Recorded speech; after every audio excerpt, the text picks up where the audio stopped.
बिस्मिल्लाहिर्रहमानिर्रहीम, अस्सलाम वालेकुम। सेनेट इलेक्शन के कागजात नामजदगी, जिस जमात की सेनेट में जितनी नशिस्तें बनती हैं उतनी ही मिलनी चाहिए और कोई जमात तनासुब से हटकर सीटें जीत ले तो सिस्टम तबाह हो जाएगा।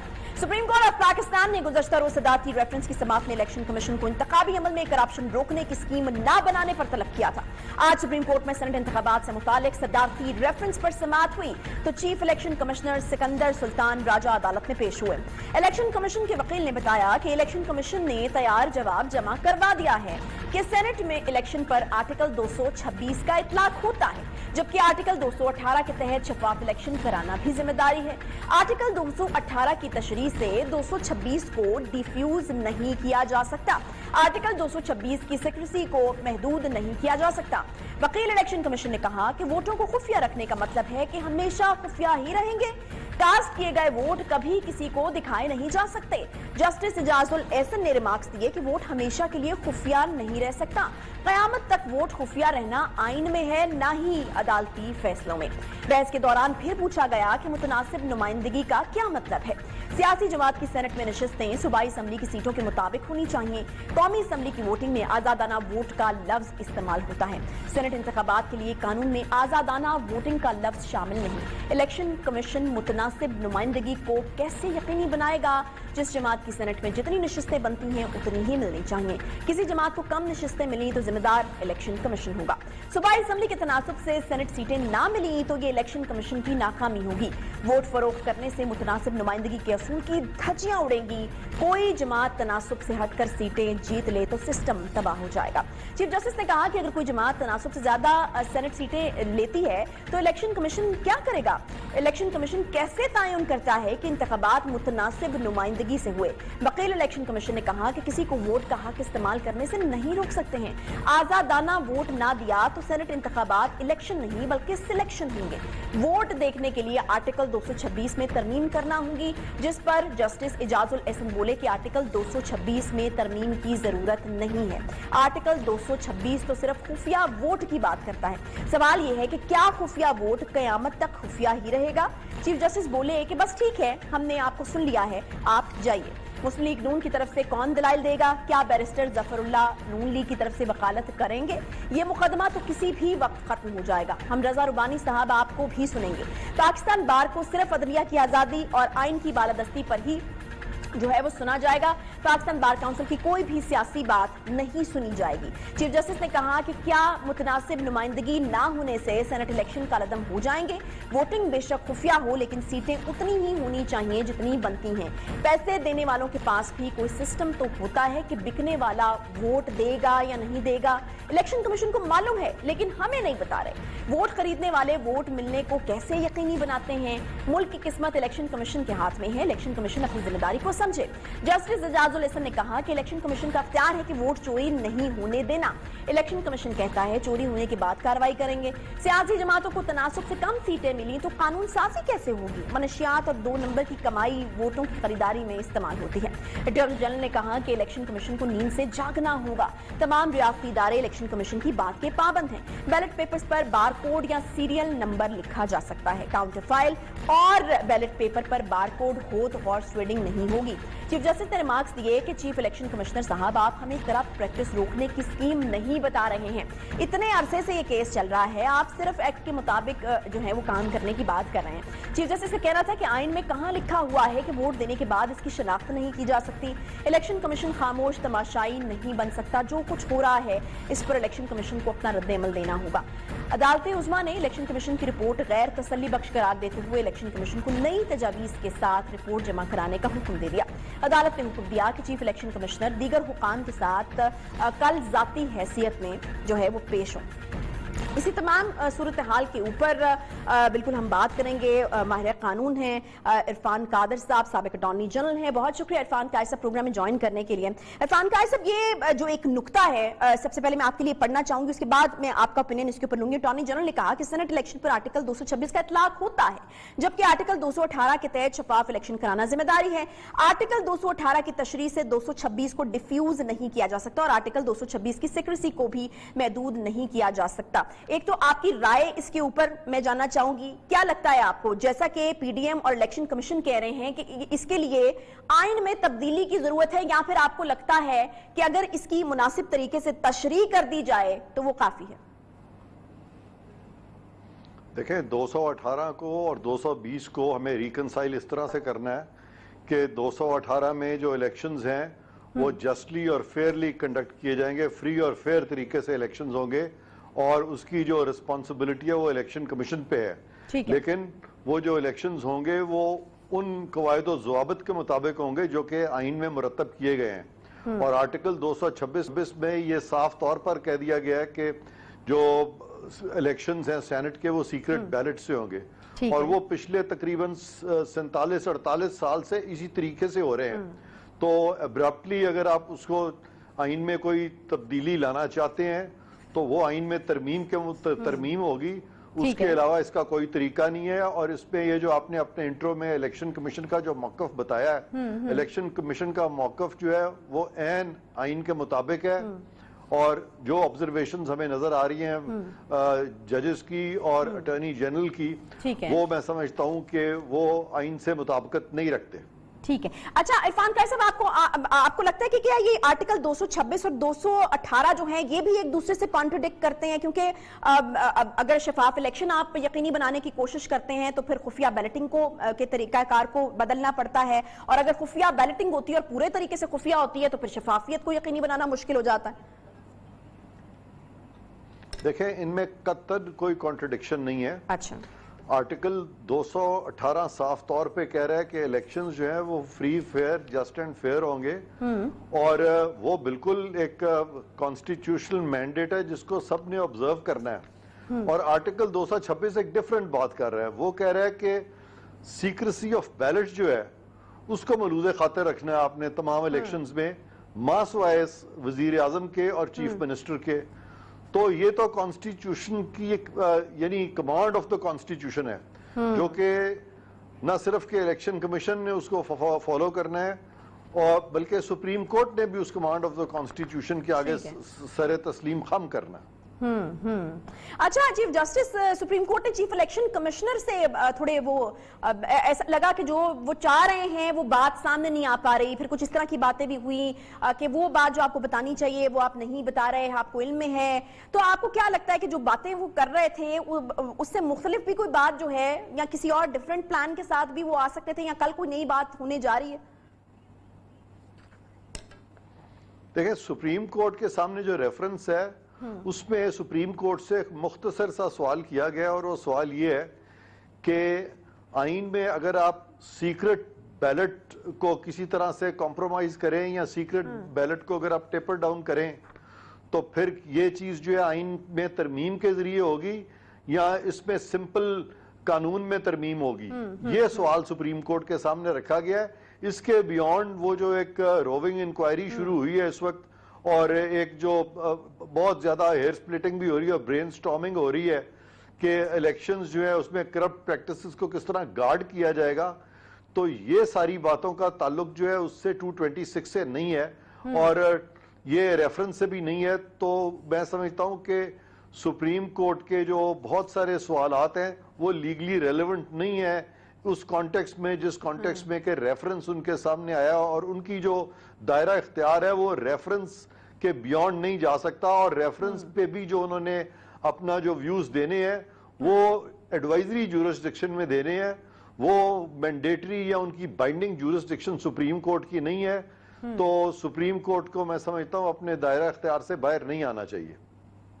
ठीक है, ठीक है। अच्छा इरफान कायर साहब, लेट्स अज्यूम कि अगर सुप्रीम कोर्ट आइन की तशरीह का फैसला कर देती है तो क्या सदारती ऑर्डिनेंस लागू होगा और इलेक्शन उसके मुताबिक ही होगा, ये वाला जो अभी होने जा रहा है? अगर सुप्रीम कोर्ट कोई भी ऐसा फैसला करती है जो कि आइन से मुतसादम है, आर्टिकल 226 से मुतसादम है, तो मैं समझता हूं कि बहुत कंट्रोवर्सी मच जाएगी, और ये फैसला भी सुप्रीम कोर्ट का उसी तरह कंट्रोवर्शियल हो जाएगा जैसे बहुत सारे फैसले माजी में सुप्रीम कोर्ट के कंट्रोवर्शियल हुए, जिसमें कि सुप्रीम कोर्ट को सियासी अखाड़ा बनाया गया था। तो सुप्रीम कोर्ट को इस चीज से इज्तनाब करना चाहिए कि वो किसी तरह भी जो पॉलिटिकल टग ऑफ वॉर है वो उस कंट्रोवर्सी में ना आए। और जजेस के कोड ऑफ कॉन्डक्ट में ये चीज लिखी हुई है कि वो पॉलिटिकल क्वेश्चन से न सिर्फ इज्तनाब करेंगे बल्कि अगर उसमें लीगल क्वेश्चंस भी घुस आए तो फिर भी इज्तनाब करेंगे। अच्छा इरफान कायद साहब, सदारती ऑर्डिनेंस रेफरेंस की जो मयाद है 120 दिन की कहा जाता है कि उसकी मयाद है, तो फिर तो मतलब इलेक्शन तक जो है वो इसी इलेक्शन के ऊपर लागू होगा अगर उसका इतलाक जो है वो हो जाता है। उसके बाद जो है वो लागू नहीं होगा या फिर उसके लिए आपको जो भी तरीकाकार अपनाना पड़ेगा।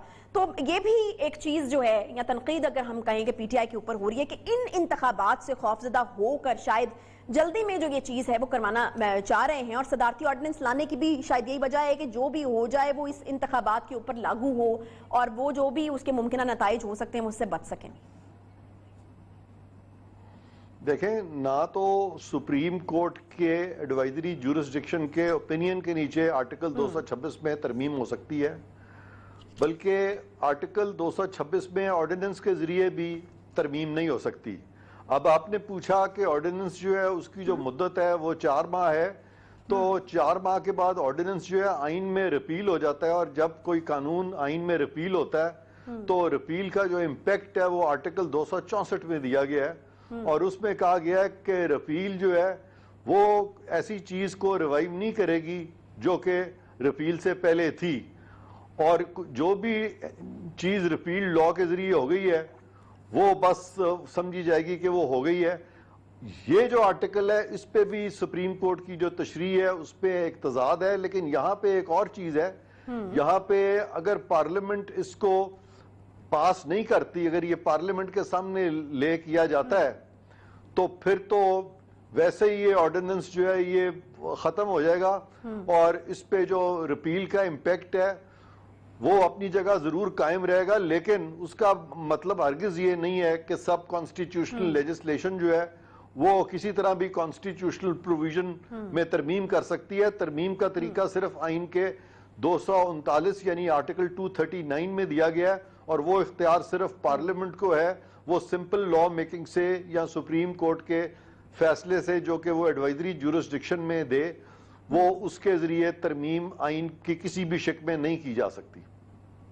ठीक है, ठीक है। पीडीएम ने भी बिल्कुल आज यही बात की है, लेकिन पीटीआई को जो है वो शायद उस तरीके से या हुकूमत को ये बात समझ नहीं आ रही है। अच्छा मुझे ये बताइएगा इरफान कादर साहब कि अगर सदारती जो ऑर्डिनेंस है वो जारी ना होता या इतनी उजरत में ये चीजें ना हो रही होती, तो तब आपको लगता है कि थोड़ा जरा उस तरीके से सियासत का शिकार या कहा जाए या फिर मुतनाज़े कहा जाए कि इस चीज का एहतमाल मौजूद है कि सुप्रीम कोर्ट जो है वो मुतनाज़े हो जाएगी कोई फैसला अगर जिस तरह का भी आता है, तो आपको लगता है कि सदारती ऑर्डिनेंस वाली उजलत अगर ना दिखाई जाती तो बेहतर होते हालात?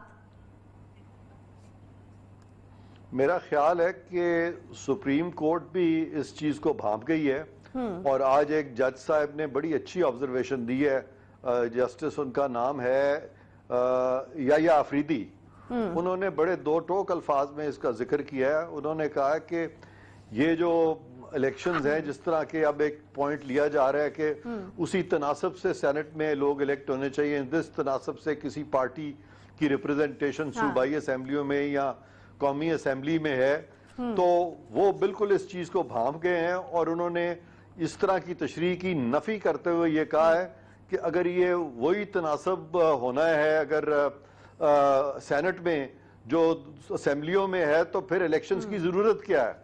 तो श्योरली आर्टिकल 226 जो है वो कोई रिडंडेंट आर्टिकल नहीं है, और मैं नहीं समझता कि सुप्रीम कोर्ट इस मामले में इस हद तक चली जाएगी कि वो इनडायरेक्टली कोई ऐसा फैसला सादर करेगी जिससे कि आइन की तरमीम हो जाए। तो मेरा ख्याल है कि सुप्रीम कोर्ट का फैसला जो है, मुझे बहुत उम्मीद है कि वो फाइनली दुरुस्त फैसला करेंगे, इस तरह की वो गलती नहीं करेंगे जैसी कि सुप्रीम कोर्ट माजी में करती रही है। तो आपको क्या लगता है कि कल जो है वो इलेक्शन कमीशन की तरफ से कोई एक मुनासिब किस्म का जो हल है या कोई प्लान है वो दे दिया जाएगा? बिकॉज इस तरह की भी चीजें बीच में होती रही, बातें होती रही कि जब लोग वोट जब खरीदते हैं या फिर लोग बिकते हैं तब भी तो इस चीज को मेक श्योर किया जाता है ना कि वोट पड़ा कहां पर है। तो इलेक्शन कमीशन के इल्म में है लेकिन हमें नहीं बता रहे, इस तरह के रिमार्क्स भी थे। देखें, ये सुप्रीम कोर्ट के भी इल्म में और इलेक्शन कमीशन के भी इल्म में है कि इलेक्शन कमीशन को कोई वाज़े प्लान सुप्रीम कोर्ट को देने की ज़रूरत नहीं है, और इलेक्शन कमीशन हरगिज़ सुप्रीम कोर्ट के ताबे नहीं है या सुप्रीम कोर्ट से डिक्टेशन इलेक्शन कमीशन नहीं लेता। और चूंकि चीफ जस्टिस साहब को और सबको इस चीज़ का अदराक है, तो उन्होंने कहा है कि चीफ इलेक्शन कमिश्नर ज़ाती हैसियत में पेश होंगे। तो चीफ इलेक्शन कमिश्नर को भी नहीं चाहिए कि वो अपनी ज़ाती हैसियत में पेश होके अपनी सरकारी हैसियत को कॉम्प्रोमाइज़ करें। ज़ाती हैसियत क्या होती है? उनकी हैसियत सरकारी है बस। अगर वो चीफ इलेक्शन कमिश्नर ना होते तो हरगिज़ सुप्रीम कोर्ट में उनके पेश होना बनता ही नहीं था। और जब वो चीफ इलेक्शन कमिश्नर है तो उनके ओहदे का तकाजा है कि वो अपनी जो एक इंडिपेंडेंस है वो सुप्रीम कोर्ट के आगे तो क्या किसी के आगे भी सरेंडर मत करें, मां सिवाय आइन के और कानून के। नहीं तो इस तरह के ऑर्डर्स जो हैं इरफान काजी साहब जारी क्यों किए जाते हैं जब वो एक सरकारी ओहदे के ऊपर हैं और सरकारी तौर पर उनको पेश होना चाहिए, सरकारी मौक़िफ़ उन्होंने देना है, तो ज़ाती हैसियत में पेश होने का क्या मतलब है? ये आपने बिल्कुल सही कहा। इसकी वजाहत तो सुप्रीम कोर्ट ही कर सकती है कि उन्होंने ज़ाती हैसियत में क्यों उनको बुला लिया है। बिल्कुल नहीं बुलाना चाहिए। यहाँ गालिबन लग रहा है जैसे कि सुप्रीम कोर्ट की जो मावनत कर रहे हैं लीगल एक्सपर्ट्स, वो शायद उनकी मावनत सही तरीके से नहीं कर पा रहे और वहाँ पे कोई कन्फ्यूजन है। लेकिन सुप्रीम कोर्ट के लेवल पे मैं समझता हूँ इस तरह का कन्फ्यूजन नहीं होना चाहिए और इलेक्शन कमीशन के लेवल पे भी नहीं होना चाहिए, क्योंकि इलेक्शन कमीशन का मौक़िफ़ जो सुप्रीम कोर्ट के सामने उन्होंने दिया है वो बिल्कुल दुरुस्त मौक़िफ़ है। उसके बाद उनको किसी प्लान देने की ज़रूरत नहीं है। और जबकि वो ज़ाती हैसियत में जब वो पेश हो रहे हैं तो उनको चाहिए कि वो ना पेश हो ज़ाती हैसियत में, क्योंकि किसी की कोई ज़ाती हैसियत नहीं है, सबकी सरकारी हैसियत है। और जहाँ पे कि सुप्रीम कोर्ट की रिट बहुत इंपॉर्टेंट है, वहाँ इलेक्शन कमीशन की रिट इलेक्शन मैटर्स में उतनी ही इंपॉर्टेंट है। और दोनों इदारे जो हैं उनका तकद्दुस जो है उसी तरह से अहम है जिस तरह से किसी और हमारे पाकिस्तान की रियासत के बाकी इदारों का है। ठीक है, बहुत शुक्रिया। हमारे साथ इरफान काजी साहब मौजूद थे, बहुत शुक्रिया आपके वक्त के लिए। बहरहाल कल जो फैसला एक्सपेक्ट किया जा रहा है कि सुप्रीम कोर्ट की तरफ से आएगा, वो पाकिस्तानी सियासत के लिए जो है वो बड़ी अहमियत का हामिल फैसला तस्वुर किया जा रहा है।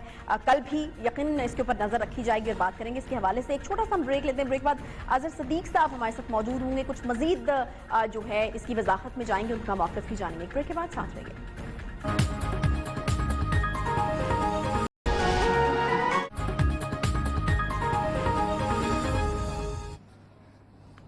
वेलकम बैक जी। ब्रेक के बाद एक बार फिर से आपको खुशामदीद कहते हैं। अजहर सदीक साहब ने हमें ज्वाइन कर लिया है, माहिर कानून है। अजहर साहब बहुत शुक्रिया प्रोग्राम में ज्वाइन करने के लिए। अजहर साहब, ये अपोजिशन जमातों के तहत पीडीएम के रहनुमाओं ने कहा है कि सुप्रीम कोर्ट, इलेक्शन कमीशन और हुकूमत को आइन में तरमीम का हक नहीं बल्कि सिर्फ पार्लियामेंट के पास ये हक है। तो जानना मैं आपसे ये चाह रही हूँ कि क्या सुप्रीम कोर्ट आइन की तशरीह कर सकती है और इस हद तक कर सकती है कि ये बात वाज़ेह हो जाए कि शो ऑफ हैंड के जरिए जो है वो वोट डाले जाएंगे?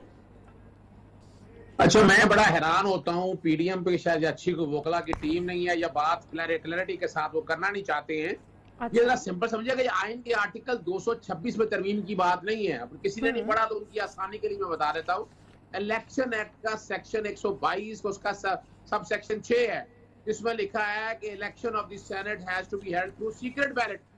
और ऑर्डिनेंस के जरिए जो ऑर्डिनेंस लाया गया है, मैं क्लियर कर दूं, फिर आर्टिकल 226 की मैं तकरीर भी कर देता हूं आपके सामने रखते हुए। ये 226 में बिल्कुल नहीं है। मैं अभी इरफान साहब को भी सुन रहा था, वो भी बात इस हवाले से गलत कर रहे थे कि आर्टिकल 226 में कौन तरमीम कर रहा है। बिल्कुल कोई तरमीम नहीं हुई है। ये सेक्शन 122(6) के अंदर इलेक्शन एक्ट 2017 में तरमीम की और ऑर्डिनेंस में इसलिए की है। और इलेक्शन का शेड्यूल, अगर इलेक्शन का शेड्यूल आ जाता जो 11 फरवरी को आया था, उसके बाद आप कोई तरमीम कर नहीं सकते थे, क्योंकि उसमें लिखा हुआ है कि इलेक्शन होंगे खूब अपना सीक्रेट बैलेट से। और ऑर्डिनेंस के जरिए वक्त से पहले इसलिए किया है कि स्केड्यूल आने से पहले हो जाए। और उसको कंडीशनल लेजिस्लेशन दिया है कि अगर सुप्रीम कोर्ट ये कह देती है, अब सुप्रीम कोर्ट क्या कहती है वो आइन के आर्टिकल 226 की तशरीह के हवाले से आऊंगा। बिल्कुल ये नहीं हो रहा, ना गवर्नमेंट ने किया है, ना सुप्रीम कोर्ट कोई आइन के आर्टिकल 226 में तरमीम नहीं कर रहा है। ये बिल्कुल खुशफहमी है या गलत फहमी है। आइन का आर्टिकल 226 में लिखा हुआ है all elections should be held through secret under the constitution should held under secret ballot except prime minister और चीफ मिनिस्टर के हवाले से। अब सेनेट के इलेक्शन जो हैं वो अंडर द कॉन्स्टिट्यूशन नहीं है। ये है इशू सारा कोर्ट के पास। यानी अंडर द कॉन्स्टिट्यूशन इलेक्शन कौन से होते हैं? Chairman senate, deputy chairman senate, speaker, deputy speaker, president का इलेक्शन, प्राइम मिनिस्टर का इलेक्शन, ये सारे इलेक्शन जो है ना ये अंडर द कॉन्स्टिट्यूशन है। नेशनल असेंबली का इलेक्शन अंडर द कॉन्स्टिट्यूशन है, लेकिन सेनेट का इलेक्शन अंडर द कॉन्स्टिट्यूशन नहीं है। पर ऐसी तरमीम जो है तो मैं जो समझता हूँ इंडिया के अंदर हुई है, इंडिया में आने वाला का election open and identifiable vote से होता है, तो यहाँ ऐसी कंफ्यूजन कोई नहीं है, जो कि बड़ा सिंपल सा हाल है। हम जो कि पॉलिटिकल स्कोरिंग कर रहे हैं और कौम को गुमराह करने की कोशिश कर रहे हैं, सुप्रीम कोर्ट के मामले लेके यही मामला। आज़ाद साहब, आप ये कह रहे हैं कि इलेक्शन एक्ट 2017 में तरमीम होगी फिर? जी, इलेक्शन एक्ट 2017 के सेक्शन 122(6) के अंदर ऑर्डिनेंस के जरिए तरमीम की गई है, तो 120 दिन के लिए नाफिज अमल होगा, 120 दिन में इलेक्शन हो जाएंगे, बात खत्म हो जाएंगे। अगर उसके बाद नए कोई इलेक्शन होने को ऑर्डिनेंस होगा तो नहीं, वरना क्या है, सुप्रीम कोर्ट के सामने मामला क्या है, सुप्रीम कोर्ट के सामने बड़ा मुख्तसर मामला है कि 226 की तशरीह है कि सेनेट के इलेक्शन क्या अंडर द कॉन्स्टिट्यूशन है या नहीं है।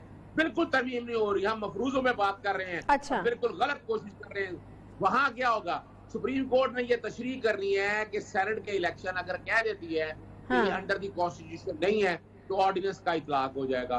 ऑर्डिनेंस से इतलाक होके सेक्शन 122(6) में जो सीक्रेट बैलेट का लफ्ज है वो खत्म हो जाएगा और ओपन बैलेट से होंगे। अगर वो कह देते हैं अंडर दी कॉन्स्टिट्यूशन है, अंडर दी कॉन्स्टिट्यूशन है, ऑर्डिनेंस फिर तो अजहर सिद्दीक साहब, ये बहस ही तब बनती है ना जब वो कह देते हैं कि अंडर दी कॉन्स्टिट्यूशन है। ये जो तमाम चीज चल रही है कि आर्टिकल 226 का इतलाक होता है, जबकि आर्टिकल 218 के तहत शफाफ इलेक्शन कराना जिम्मेदारी है। आर्टिकल 218 की तशरीह से 226 को डिफ्यूज नहीं किया जा सकता, फिर आर्टिकल 226 की सेक्रेसी को महदूद नहीं किया जा सकता। ये जो तमाम बहस है ये तभी रेलिवेंट होती है जब ये फैसला आ जाता है कि सेनेट के इलेक्शन अंडर दी कॉन्स्टिट्यूशन होते हैं, राइट? देखिए, बुनियादी तो मैं बात वही बताऊं, हुकूमत वक्त ने जो मैं समझता हूं, उन्होंने तो अपने तौर पर आइन के आर्टिकल 226 के तहत जो सारे चाहते थे, चार्टर ऑफ डेमोक्रेसी की शिक नंबर 23 के तहत 2015 में कमेटी भी बनी, ओपन आइडेंटिफाइबल वोट से होंगे, वो सारों को सामने रखकर तरमीम ले आए। अपोजिशन वगैरह वो तरमीम मानने के लिए तैयार नहीं है, जो कि इनके पास 2/3 अक्सरियत नहीं है, यानी उस चीज को क्लियर करने के लिए। और अब मामला है इंटरप्रिटेशन के हवाले से। मैंने जो बात किया है कि ऑर्डिनेंस क्यों लाया गया है, मिसाल के तौर पर जो कि इलेक्शन स्केड्यूल अनाउंस हो गया, सुप्रीम कोर्ट कह भी देती है अंडर दी कॉन्स्टिट्यूशन इलेक्शन नहीं है, तो वो तरमीम हो नहीं सकेगी, जो कि इलेक्शन शेड्यूल आ जाएगा और वो आने वाले इलेक्शनों में इतलाक होगा। ऑर्डिनेंस इसलिए उन्होंने मुश्तहर किया है तो कौमी असेंबली मौजूद। लेकिन अब आज़ाद सिद्दीक साहब, प्रॉब्लम ये है कि अब कहीं मामला डेडलॉक का शिकार तो नहीं हो जाएगा, बिकॉज सुप्रीम कोर्ट जो है वो इलेक्शन कमीशन से इसका कोई सोल्यूशन मांग रही है या कोई नया प्लान मांग रही है। वो ये कह रहे हैं कि आप बातों को रिपीट कर रहे हैं या आप वही बातें कर रहे हैं, किसी नए प्लान के साथ जो है वो सामने आए, तो कहीं मामला जो है वो डेडलॉक का शिकार तो नहीं हो जाएगा? कि आपको लगता है कि इलेक्शन कमीशन की तरफ से कोई इस तरह का जामे हिकमत अमली या प्लान सामने आ सकता है कल, जिससे मसला जो है वो हल हो किसी तरह? देखिए, असूली तौर पर तो इलेक्शन कमीशन की नाअहली है। मैं 2013 से कोशिश कर रहा हूँ 62 और 63 पर अमल। मैंने 6 फरवरी को इलेक्शन कमीशन को खत लिखा कि आप धांधली रोकने के लिए, हॉर्स ट्रेडिंग रोकने के लिए कमेटियां बनाई, हाई पावर्ड कमेटियां, नैब हो, FIA हो, एंटी करप्शन हो, ISI, IB के लोग साथ शामिल हो। कुछ नहीं किया उसने। मैंने बाकायदा हाई कोर्ट में भी गया इस हवाले से। बुनियादी तौर पर इसमें वतन पार्टी का केस बड़ा क्लियर है, आज सुप्रीम कोर्ट के सामने भी जिक्र हुआ। ये काम सारा इलेक्शन कमीशन ने अब तक क्या किया है? इलेक्शन कमीशन ने 2018 में जो धांधली हुई, जो नजर आ गए, नाम कुछ लिया एक्शन उनके खिलाफ? क्या उनमें से किसी को नाअहली के लिए 62(1)(f) के तहत सादक और अमीन ने उसके वाले से कोई दाएं अमल तय किया? नहीं किया। तो इस सारे मामले फिर सुप्रीम कोर्ट को आगे आना है। सुप्रीम कोर्ट की जिम्मेदारी आईने पाकिस्तान 1973 पर अमल दरामद है। इसीलिए सुप्रीम कोर्ट ने कहा तो ऐसा तरीका लेके आए कि जहां पर ये नहीं है कि इलेक्शन आप वोट सीक्रेट करते, जैसे आज बात की गई कि इलेक्ट्रॉनिक सिस्टम के जरिए आप बाकायदा अपना जो हमारे यहाँ बायोमेट्रिक सिस्टम है उससे वोट डाल सके। और मुतनासिब नुमाइंदगी का सवाल भी आया कि ये इलेक्शन हो रहे हैं पार्टी बेस के ऊपर, ये आजादाना इलेक्शन तो हो नहीं रहे उस तनासब के हवाले से। और आज भी यही सुप्रीम कोर्ट का कंसर्न भी यही है कि साफ और शफाफ इलेक्शन के हवाले से इलेक्शन कमीशन 218(3) के तहत वो कुछ भी कर सकता है। वो कह सकता है कि इलेक्शन होंगे सीक्रेट बैलेट के जरिए, लेकिन उसका जो बैलेट पेपर है वो बाकायदा नंबर होगा, ट्रेसेबल होगा, वो सारा कुछ सामने आ सकता है। यही सुप्रीम कोर्ट चाह रही है कि इलेक्शन कमीशन अपनी आईनी और कानूनी जिम्मेदारी पूरी करे। और क्यों भाग रही है इलेक्शन कमीशन? इलेक्शन कमीशन अभी तक 62 और 63 के हवाले से आज आप हैरान रहेंगे तो या कोई आदमी दोहरी शहरियत रखता है, कोई टैक्स डिफॉल्ट है, कोई लोन डिफॉल्ट है, किसी को सजा हो गई है, नैब से सजा हुई, कोई डाटा ऐसा अवेलेबल है टेबुलेटेड फॉर्म में नहीं, 2013 में लाहौर हाईकोर्ट के फुल बेंच ने कहा था कि ये सारा डाटा टैबुलेटेड फॉर्म में अवेलेबल होना चाहिए, नहीं है। तो इलेक्शन असूली तौर पर तो सारी बुराई की जड़ जो है वो इलेक्शन कमीशन है। इलेक्शन कमीशन ने कुछ नहीं करना, ना आइन की तरमीम की जरूरत है, ना कानून की तरमीम की जरूरत है।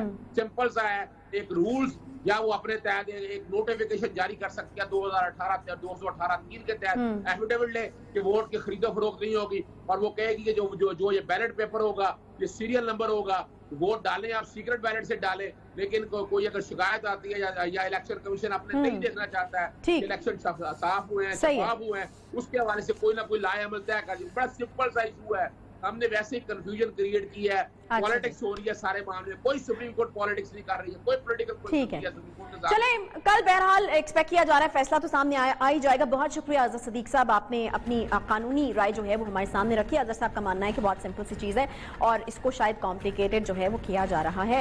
एक छोटा सा ब्रेक के बाद वापस आते हैं। कुछ सिंध में हेल्थ सिस्टम के हवाले से कुछ पोल खोले हैं एक डॉक्टर ने, और दिलचस्प बात यह है कि उन्हीं डॉक्टर के खिलाफ जो है वो कार्रवाई हो रही है। एक वीडियो उन्होंने अपलोड की है, वो भी हम आपको दिखाएंगे, और मुद्दा है क्या ये भी आपको बताएंगे। छोटे से ब्रेक के बाद साथ रहिए।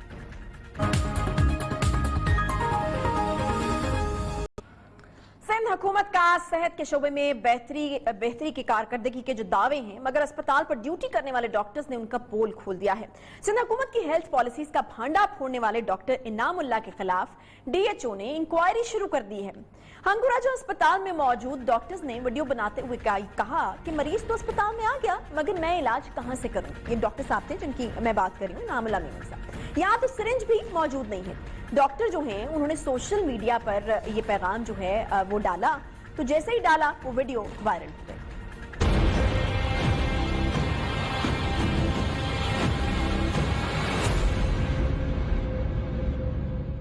स्टाफ सां गॾु बीठो आहे। अधु पॉइज़निंग जो केस आयो आहे RSC हिंगोरजा में। हिन वक़्तु न नॉर्मल सेलाइन मौजूदु आहे, न NG ट्यूब मौजूदु आहे जंहिंजे वसीले असां हुनजो स्टमक वॉश कयूं।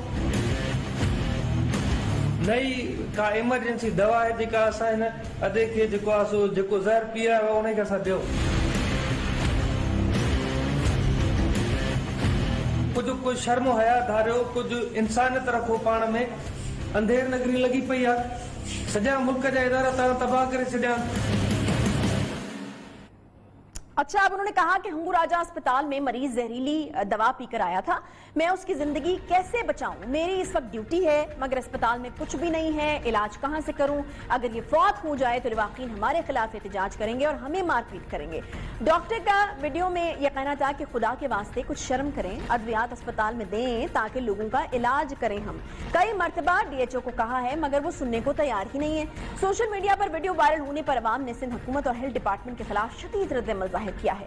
दूसरी जानिब डिस्ट्रिक्ट ऑफिसर ने डॉक्टर के खिलाफ ही नोटिस लेकर इंक्वायरी शुरू कर दी है।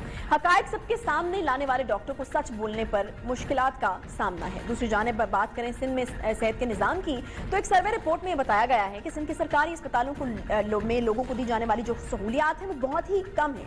5 करोड़ आबादी के सूबे में जितने अस्पताल काम कर रहे हैं वहां सिर्फ 13,000 बिस्तर मौजूद हैं। हालत यह है कि 1300 अफराद के लिए सिर्फ एक डॉक्टर की खिदमात जो हैं अब वो अवेलेबल हैं, जबकि इंटरनेशनल स्टैंडर्ड्स के मुताबिक अगर हम बात करें तो कम से कम भी 2 डॉक्टर्स जो हैं वो एक टाइम पर मौजूद होने चाहिए 1300 अफराद के लिए, जिससे जाहिर होता है कि सहूलियात जो है वो 50% तक कम है। सालाना बजट में माकूल रकम मुख्तस करने का दावा भी किया जाता है। अफसोसनाक हकीकत यह है कि सेहत के लिए अगर ज्यादा बजट मंजूर करवाया भी जाता है तो इसका बेशतर हिस्सा जो है वो खुद बुर्द हो जाता है। सूबा सिंध में यह शिकायत गुज़श्ता कई बरसों से सुनने में आ रही है। महकमा सेहत सिंध के मुताबिक सूबे में 669 सरकारी एम्बुलेंसेज मौजूद हैं, जिनमें से 168 खराब, और यूं तकरीबन सिंध के 96,000 अफराद के लिए महज एक सरकारी एम्बुलेंस दस्तयाब है, जबकि मुतादिद अस्पतालों से दवाइयां ही गायब हैं।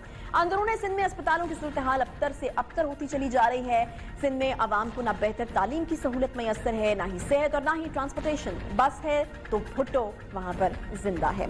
हमारे साथ डॉक्टर इनामुल्लाह मेमन साहब मौजूद हैं और ये वही डॉक्टर हैं जिन्होंने ये वीडियो जो है वो बनाकर डाली। डॉक्टर साहब, मुझे यकीनन मैं समझ सकती हूँ कि उस वक्त क्या सिचुएशन होगी। आप एक डॉक्टर हैं, एक मसीहा हैं, मरीज आपके पास आया और आप उस वक्त बिल्कुल बेयारो मददगार थे, बेबस थे, कुछ इक्विपमेंट नहीं था आपके पास, कुछ चीज नहीं थी। कैसे ख्याल आया कि इस वीडियो को डाला जाए और शायद उसके जरिए जो है वो आप मरीज की मदद वैसे तो नहीं कर पा रहे आगे आने वाले मरीजों की मदद कर पाएं या कुछ इस तरह की चीज हो सके कि यहाँ पर तमाम सहूलियात जो हैं वो मैसर आ सकें? कैसे ख्याल है कि वीडियो डाल दी जाए? थैंक यू वेरी मच, आपने मुझे प्लेटफॉर्म पे बोलने का मौका दिया। पहली बात कि मैं काफी स्ट्रेस में भी हूँ क्योंकि यहाँ पे सिंध के रूरल एरियाज में वडेरा शाही का निजाम मौजूद है। अभी भी मेरे खिलाफ काफी फेसबुक पे सोशल मीडिया पे पोस्ट रखी जा रही है कि डॉक्टर साहब ने जो ये सब किया है, ये ड्रामा किया है। अच्छा। और उनके कुर्सी पे सामने एनजी ट्यूब पड़ा हुआ है जिसके लिए वो चिल्ला रहा है, वो टिकटॉक के वीडियो बना रहा है। अच्छा। अरे मेरे भाई जरा गौर से देखिए, वो ड्रिप सेट पड़ा हुआ है, कोई एनजी ट्यूब यहाँ पे मौजूद नहीं था।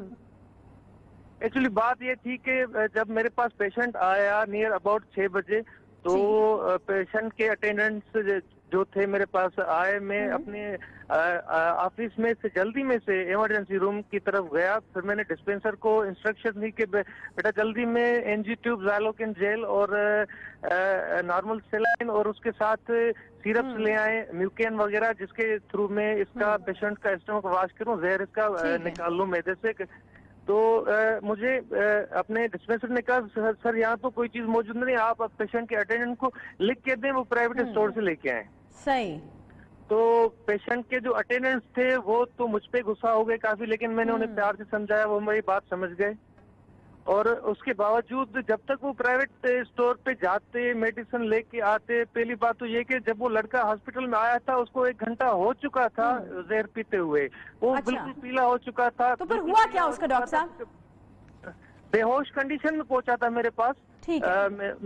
मेरी बात आप कंटिन्यू करने दें। ठीक है, बहुत शुक्रिया डॉक्टर साहब। आई एम सॉरी, टाइम जो है वो हमारे पास नहीं है। बहरहाल अभी तक की जो इन्फॉर्मेशन है वो इन्हीं डॉक्टर के खिलाफ डीएचओ ने इंक्वायरी का हुक्म दे दिया है। बजाय इस बात के किस चीज के ऊपर इंक्वायरी होती कि सामान मौजूद क्यों नहीं था, डॉक्टर साहब के ऊपर इंक्वायरी जो है वो दे दी। और डॉक्टर साहब ने आपको खुद भी बताया कि उस वक्त बड़ी टेंशन में है इस बात की वजह से। बहरहाल डॉक्टर साहब को तो हम अप्रिशिएट ही करेंगे कि उन्होंने अपनी तरफ से एक अच्छा जो है वो काम करने की कोशिश की है और शायद अवेयरनेस जो है वो देने की कोशिश की है कि कितने मसाइल हैं यहाँ पर सिंध में। सिंध गवर्नमेंट को थोड़े जरा होश के नाखून लेने चाहिए। इसके साथ ही प्रोग्राम का वक्त यहाँ पर खत्म होता है। इंशाल्लाह आपसे कल मुलाकात होगी। ख्याल रखिए अपना। अल्लाह हाफ़िज़।